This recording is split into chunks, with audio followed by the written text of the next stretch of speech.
ভারতের এবিপি আনন্দের একটি সংবাদ শিরোনাম সামাজিক যোগাযোগ মাধ্যমে শেয়ার দিয়ে হাস্যরসাত্মক মন্তব্য করেছেন সাবেক সেনা কর্মকর্তা মোহাম্মদ মোস্তাফিজুর রহমান। শনিবার রাতে নিজের ভেরিফাইড ফেসবুক আইডিতে দেয়া এক পোস্টে তিনি এই হাস্যরসাত্মক মন্তব্য করেন। সাবেক এই লেফটেন্যান্ট কর্নেল ফেসবুক পোস্টে লেখেন, আলহামদুলিল্লাহ, আশা করছি অচিরেই শেখ হাসিনা অপারেশন পেহেচানের আওতায় গ্রেপ্তার হবেন এবং বাংলাদেশে পুশিন হবেন।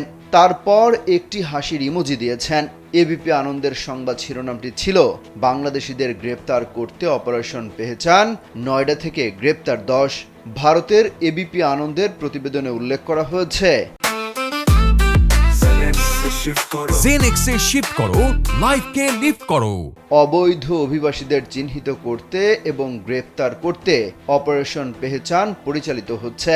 এই অভিযানের অংশ হিসেবে নয়ডা থেকে 10 জন বাংলাদেশিকে গ্রেপ্তার করা হয়েছে। ছাত্র জনতার গণঅভ্যুত্থানে গত 5 আগস্ট প্রধানমন্ত্রীর পদ থেকে ইস্তফা দিয়ে ভারতে পালিয়ে যান শেখ হাসিনা। এরপর থেকে তিনি দেশটিতেই অবস্থান করছেন। জুলাই গণঅভ্যুত্থানে পরিচালিত হত্যাকাণ্ড এবং গুমের ঘটনায় জড়িত থাকার অভিযোগে ক্ষমতাচ্যুত প্রধানমন্ত্রী শেখ হাসিনার পাসপোর্ট বাতিল করা হয়।